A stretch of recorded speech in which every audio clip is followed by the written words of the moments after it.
Good evening. This is a special Daily Wrestling News Show post-show report on NXT TakeOver in your house. Travis is here. I'm here. Travis, rank it 1 to 10. Where would you put it? It's probably a 6, maybe. I'll give it a 6. There's some interesting things as you just take a look at this card in general for us to talk about, and then we can kind of get into the news of what happened. But actually, let's start with the news. It's a news show, so let's start with the news. And Sure. I think looking at the entire thing, what we saw all night, the biggest news of the entire show came in the last 15 seconds when William Regal said that he is frustrated and it might be the end and he might have to do something else. Yeah. So where my ranking system comes from when I look at these pay-per-views is basically 3 places. The stories built to bring us into the pay-per-view, the performances in the ring and the finishes, those are coupled together, and then where does this take us and why do I tune in next week, right? And the most compelling story that came out of this happened in 15 seconds, and it was to do with the commissioner. Right. Yeah. So let's okay. So none of the titles changed. We do have a new $1 million champion. So that's something, I guess. But when we look at everything that happened, most of the matches went the way you thought they would. All the champions retained. So let's talk about William Regal. He is obviously either leaving his post or he's going to bring in a lieutenant or something. So thoughts on who this special new person could be? I've got no clue. It's hard to figure. I know that the dirt sheets were kicking around possibly a Samoa Joe return to WWE. That's he's possible. He's an interesting name to put in that spot.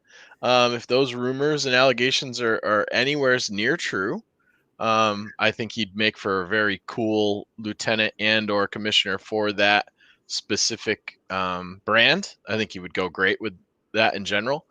As far as what does this mean, I don't know. Is Roderick Strong coming back to take over that position? So you're bringing up the names, right? Samoa Joe is the guy that's been rumored around in the dirt sheets about coming back to the Performance Center earlier this week. I don't think there's really much rumor to that. That probably happened, right? He probably made an appearance at the Performance Center. Maybe they're working on something for him to come back through NXT. We had the same discussion point about Zelina Vega. I don't know how long ago. So either of these people could be fine in that position. Roderick Strong took an exit not that long ago. Yeah, he could be fine too. So we'll have to see how that pans out. That's the most, the intriguing question coming out of the night. So if we run back through, let's talk about the pay-per-view in general. We had a 5-match card, and for the most part, all of these matches, I did not feel like going into this that there was extended builds for any of these matches. So that was one point I would say was a little bit rough with the pay-per-view, but all the work once we got to the show was very good. Yep, I would agree. I think the wrestling top to bottom was really, really good. I can't complain about any of the matches as far as the way they've constructed them and what they wanted to do with them and how they went, with the exception of just the main event. We can get into that as we kind of go down the card, but I thought opening with Bronson MSK against Legado made a heck of a lot of sense. I know a couple of people saw it going the other way. I thought this was, we have a bunch of examples here where it's really sort of I shouldn't say a bunch, but the Raquel Gonzalez, this is her first pay-per-view defense, and they're throwing Ember Moon at her, who's kind of a tag team wrestler and stuff like that. So, the initial match was good. I thought they made Bronson look strong. He was strong. I thought there wasn't any issues with that. Everybody felt comfortable with each other in that match. I thought that match went really, really well. So you cut out for a few seconds on my end. So I think you were talking about the Bronson Legado match going well, right? Correct. Yeah. I thought that was smart to start off with that because those guys were flying all over the place. There was a bunch of cool spots. There was actually more people in the CWC for this in your house than there has been for all of the other NXT television shows and all of the other in your houses and takeovers and stuff. So to get that crowd kind of going right from the start, I thought that was wise. Yeah, I would agree. Then the pace of that match is going to do that better than any of the other ones, for sure. And yeah, I actually thought it would go the other way, right? I thought it would go the way where the champions all lose their belts, and on account of because nobody had to get pinned, they can maybe move Bronson Reed up if that's what they're thinking about. Don't know, but Jeff Johnson coming in says, it felt like a regular episode of NXT with high-profile matches was missing a spark. Maybe that's the best way to describe it. Yeah, Jeff, I'm with you. I'm with you there. I don't see a lot of wrong with regard to the performance of anything here. And in fact, we'll get to the Raquel Gonzalez match. I didn't think we were going to see Bronson drop on his first defense after they went through the 13-year story and all that kind of stuff. That kind of ionized this for me. I wouldn't say that it won't be Santos that beats him. I think that could certainly happen. But I didn't think it was going to be tonight, given, okay, this is this kind of first profile thing. And they usually don't, Impact will bury somebody on their first night out or something like that. But usually Triple H wouldn't do that to somebody. So, yeah. So I thought the match was great. So let's move on to, Xia Li and Mercedes Martinez. This was kind of what I thought it would be. Xia Li has had many 2-minute matches, some that were even less than a minute. And this was the longest one I think I've ever seen her in. It was 7.5 minutes. And she came out as the winner. That's exactly what I thought would happen. She didn't look extremely strong at the end because Mercedes Martinez took her out with a chair. But then after all this time, we have Mei Ying that's finally stood up, right? She's been in her chair for, 6 months or however long it's been. Yeah, but she stood up and tossed Mercedes off the ledge. So it's sort of a strange spot, right? So you've got Mercedes that pounds on Xia with a chair, and then you have this obviously much, much, much smaller woman do some kind of a choke on her and throw her onto the ground and stuff like that. Like, I know they're building that character and stuff, but Mercedes kind of took double beatings tonight to do that on both ends. Sure. So good on her. Fine match. Nothing really bad about it. I guess they're moving forward the story there. I don't know. There wasn't anything wrong with it, but again, as Jeff's comment alluded to earlier, there's no real spark here. Yeah, and everybody that's watching the show, feel free to chime in. Let us know what you thought of each match as we go through. As we move forward down the card, maybe the match that people were most looking forward to all night was this ladder match for the $1 Million Championship.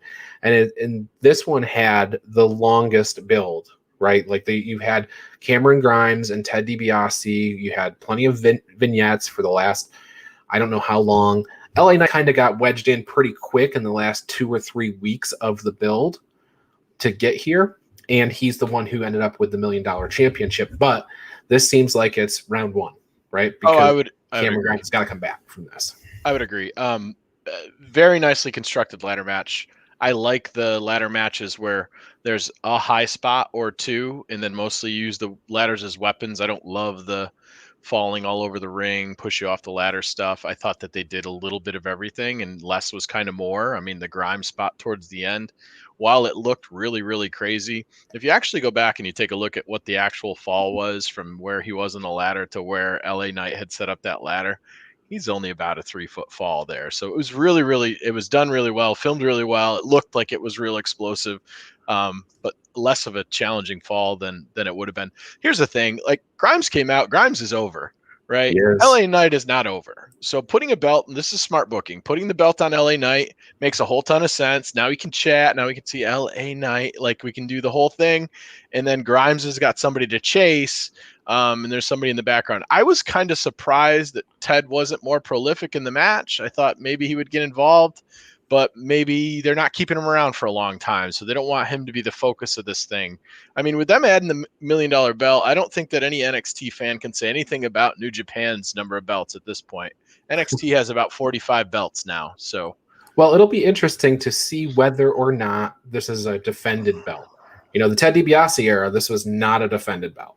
You think this is like a diamond ring?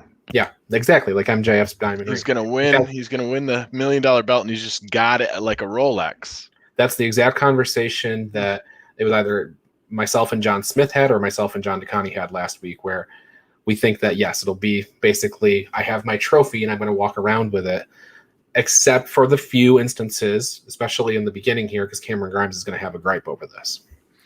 But Okay, well, maybe that could be the case. Yeah, I certainly see it being used as a weapon for sure. 100%. But I don't know. I think you're gonna have to defend this bad boy without a doubt.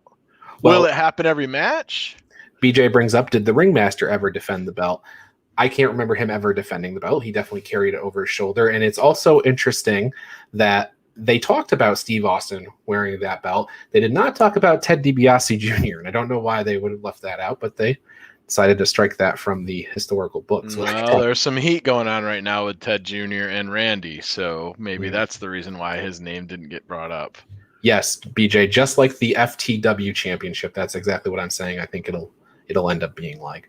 But I also enjoyed the presentation of this match. I liked the gold ladder, which they previewed us on NXT. I liked the case that they put the $1 million belt in, because that gives it just a different feel. And, you know.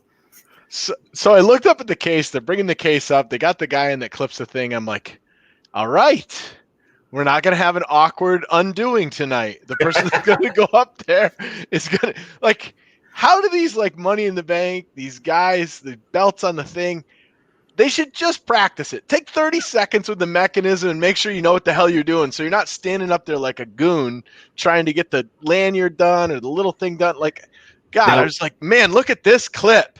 It's holding this amazing case. The case isn't going to fall. It's one button to push. And he's Travis, struggling around. Travis, you, by keeping it complicated to unlatch, they have, you know, an excuse if they're up there and they're like, where's the guy that's supposed to knock me off the ladder? He's not here. Let me just fiddle around with this thing. So sure. if they keep it hard, then they can always, you know, use that as a. I don't think it should look like a Houdini knot up there is all I'm saying. Well, BJ says, yes, the little details in the match really made it pop. I agree. So I thought for me, it was the most fun match of the night by far. Yes. You know, it's hard to put MSK and Legado on a card and not have them be the most athletic, cohesive looking performance. But as far as like me enjoying the match, coming in and looking at both the competitors and stuff like that, yeah, this was a lot of fun. LA Knight won, so I got points. It should be a championship. Yep, but we'll see. So I want to go back to the Xia Li and Mercedes match for a second, because we have a comment coming in. BJ said he's a mark for the supernatural stuff, so give me the supernatural ninja stuff for now. It's different and keeps it interesting. I want to make a point here. We are about 24 hours away from the final segment of Monday Night Raw. So let's hold that thought and see if the doll makes an appearance and gives us some more supernatural stuff tomorrow, and we'll see how you feel about that. Because that's not been the most well-received thing by the fans this week, is the Shayna Baszler Lily segment. So the part that I consistently despise in AEW with their programming right now is Abaddon biting anybody's neck. It's the worst part. She's an amazing wrestler. She's an awesome character. Very, very cool, unique, unorthodox would be the term that JR would use. Amazing. Stop biting people's necks. You don't need to do it. You can be crazy. You don't have to bite people's necks. So, all right, that's moving off the supernatural. Let's go to Hit Row with Todd Pettengill. That was a fun segment. Todd Pettengill had several segments throughout the show tonight. The one with Hit Row was pretty good when they basically bragged about their merchandise. Yeah, I think I was sad. I know it's a short card tonight. I was sad to not see Hit Row on there. I think Hit Row is going to be really good. I enjoy all the performers there. I enjoy NXT doing more mixed factions. I think that's good and should be done more often. I would even be okay if they wanted to do it the other way, where it was mainly women and there was one dude in the faction as well. Like, there's no reason why everything has to be girls, factions, guys, stables, girls, stables. Let's mix this thing all up. Let's make it more interesting, and let's go from there. That doesn't mean that I'm screaming for mixed gender matches. I'm not. Oh, no. Come on, John. You're better than that. Cameron Grimes, I mean, yeah, he might be in a wheelchair come Tuesday, but he's still got all that money. And money can buy happiness, as he told us. So. That's right. So I thought the hit row segment was good. The one thing that I'll say about, like, I don't love the in your house thing being the theme. Like, I know they're trying to get away from the takeover and they're not sure where to go from there. I like it kind of more as a one-off thing.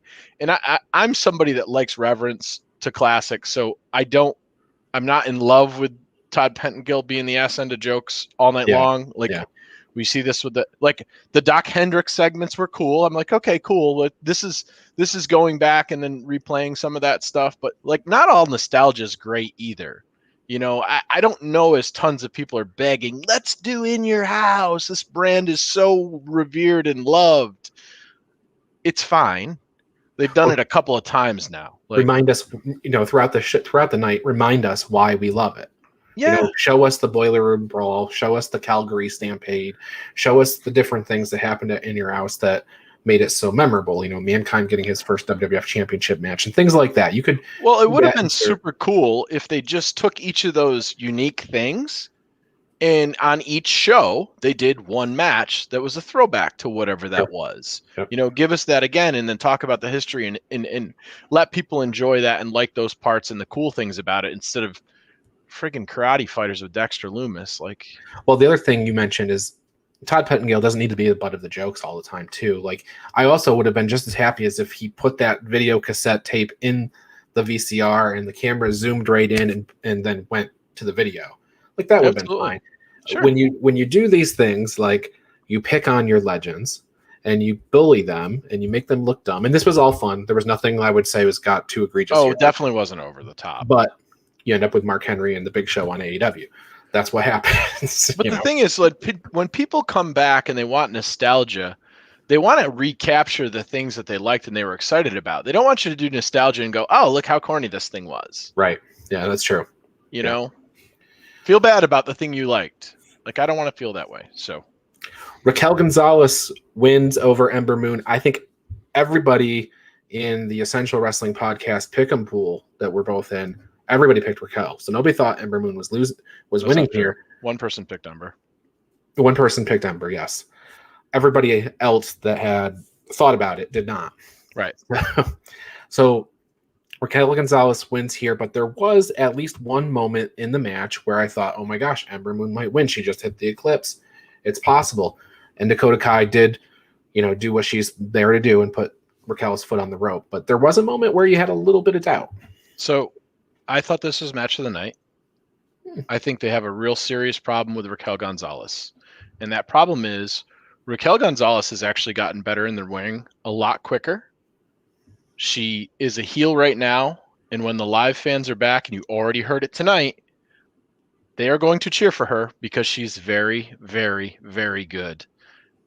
And she's a heel. The fans aren't going to stick to that.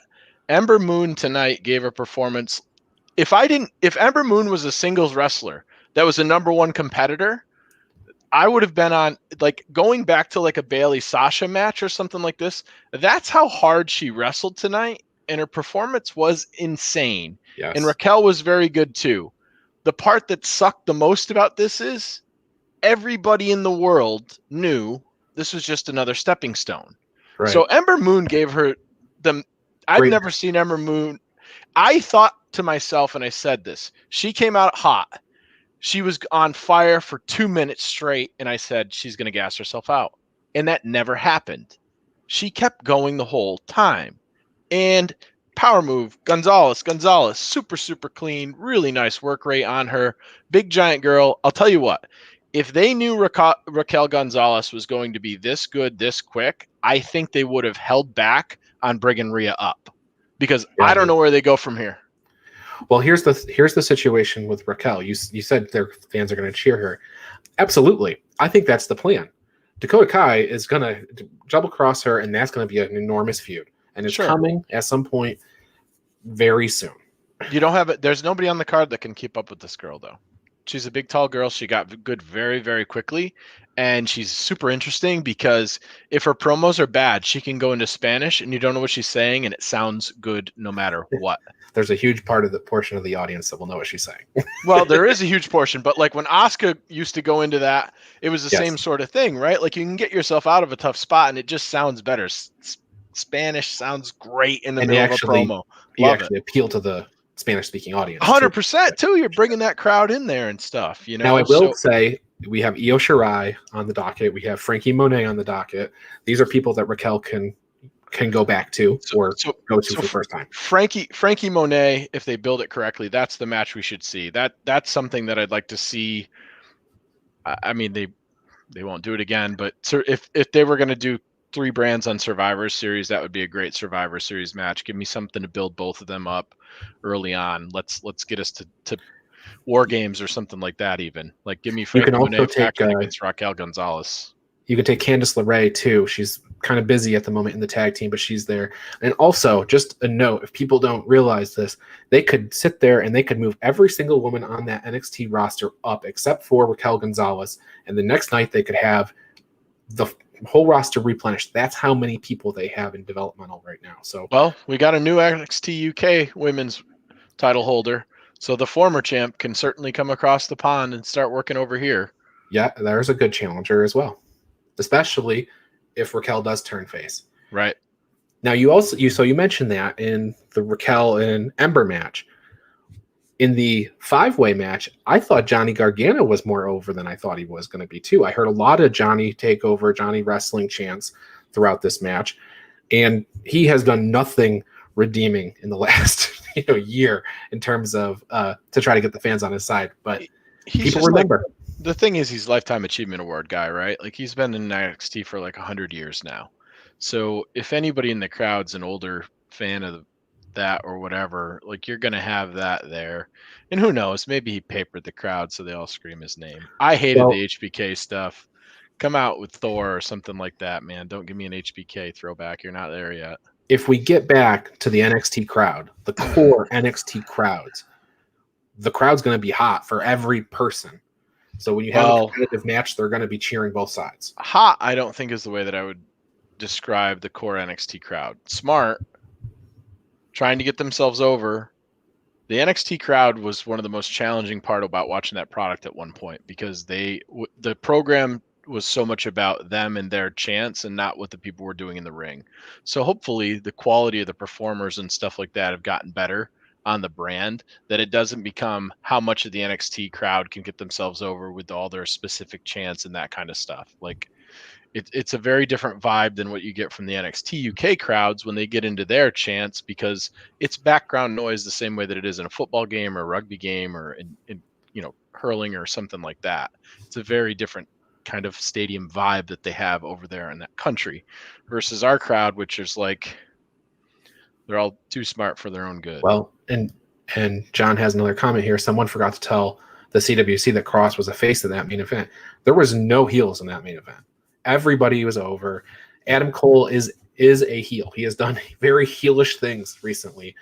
But like you mentioned with Gargano, Lifetime Achievement Award, right? He's been around for a long time. His work rate's excellent. All these guys are getting cheered. Cross has the best entrance in the business right now. Sorry, John, I know you think it's Chris Jericho, but Cross, I think, has the best entrance in the business right now. I mean, it certainly costs them more money to do that than Jericho's entrance. Perhaps so, yes. So, Karrion Kross, he stacked up all 4 of the guys for the pin, right? He basically did that. He didn't really. I mean, he pinned one, or he referee stopped one guy. It was Kyle O'Reilly, but I don't know. These were all the credible challengers. These were all the people that you would say, okay, where is he going to go next? I thought he might get attacked by some surprise guy I didn't know about at the end of the show. That didn't happen. We can't go back to Finn Balor. He's already done that. Maybe they could take Bronson Reed and say, okay, well, you've defended the title once. We can give you a program with Cross, but they've really already done that too. Maybe they bring Keith Lee back down and that's the guy. I don't know. I don't have a great answer here. I thought that this was very poorly constructed for all the reasons that you just mentioned. They took the entire locker room of potential competitors that he could feast on for the next whatever. They hot-shotted him into this program. He defeated them all in short order multiple times during the match. And where do you go now? Now, there are going to be some of these guys that come out and say, I had you dead to rights. I had this guy dead to rights. You couldn't beat me in a one-on-one match. And I'm sure we're going to get several of those. Yeah, maybe we're going to get outside in. the other thing I mentioned to you before the show went on the air, this show, is that there's a chance in my mind that they may bring him up to do a NXT championship defense at SummerSlam. And if they do that, maybe they'll just pick somebody off of, maybe it's Big E, maybe it's Apollo Crews or somebody, and they just pluck one of those guys to have a match with him. Maybe that's where we go for the next several months, is building to that. Yeah, I mean, I think that we're going to have an answer. Like, I guess I'm sure the name that somebody would throw out would be Dexter Loomis because of his size and stuff like that. I don't know even, like, I couldn't write that program. Like, Dexter is tough because of the fact that he doesn't speak, so you have limited engagement. And Cross is really not a big speaker either, and neither is Scarlett. They're much more action-oriented people. So the program is a bit complex, but a lot of people are sitting back and waiting for Dexter Loomis to get his big monster push or whatever. Sure. But they've been kind of cycling on the Indy Hartwell thing for a long time now. Yeah, they've certainly been, running around the drain a bunch of times.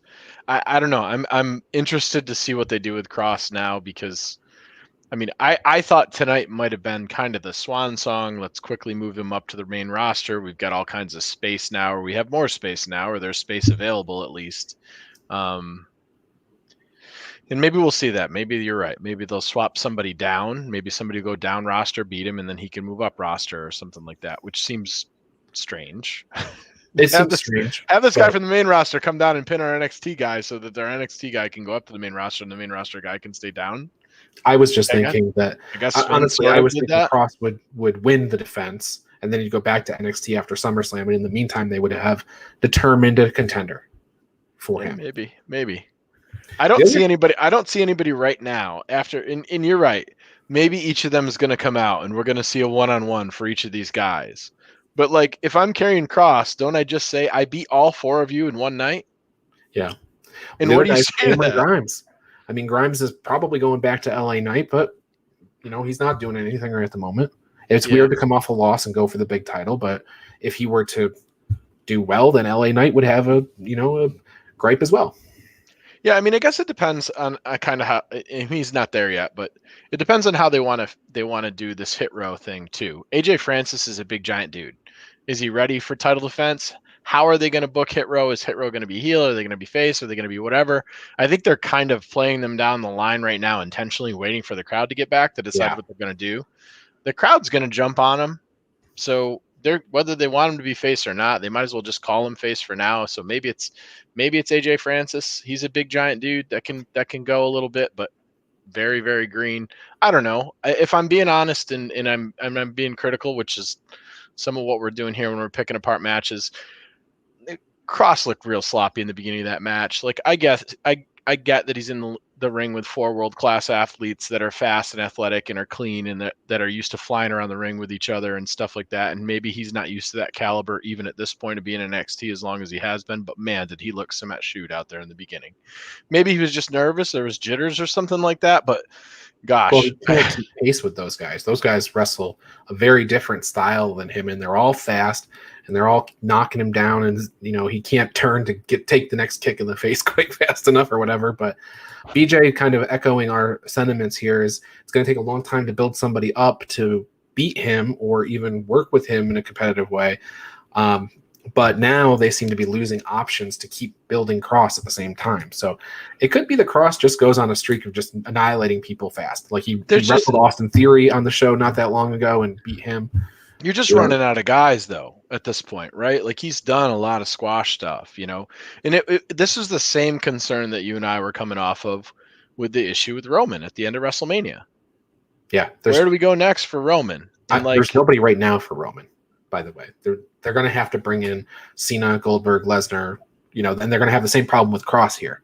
They may have to bring in somebody else. And we were talking, I don't even know if it was on the show or if it was backstage, but we talked about Samoa Joe as the rumored name coming in. Well, who else would be interesting? Can't get cleared in WWE. So right. Do you know who else would be interesting now that I'm thinking about it too? Would be Kevin Owens. Kevin Owens, yeah, for a title defense.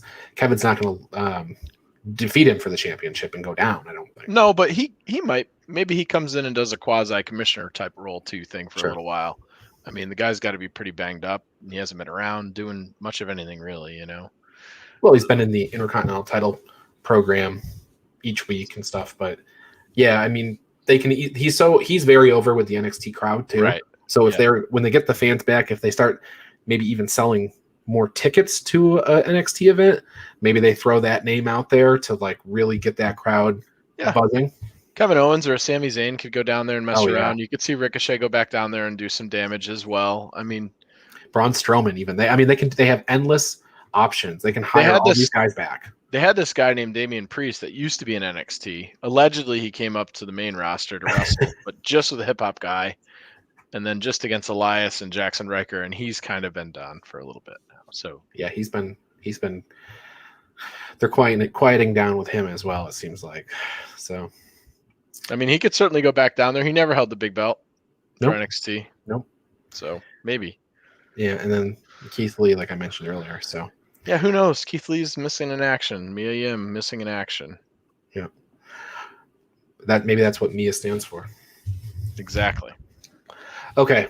Anything else about the show tonight? I mean, it was a good show. I don't want to like have a negative vibe. It was a good show. Oh. There's great wrestling on it.